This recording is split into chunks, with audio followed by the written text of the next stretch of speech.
Ready nang magpakilig ang K-pop boy group na 17 sa concert nila ngayong gabi sa Pilipinas. The long wait is over nga para sa mga Filipino Carats. Last Thursday pa lang ay dumating na sa bansa ang 17.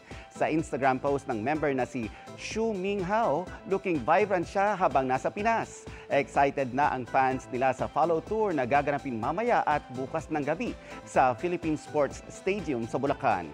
Kaya naman mga kapuso, asahan na ang bahagyang pagbigat ng daloy ng trapiko sa NLEX bago at pagkatapos ng concert.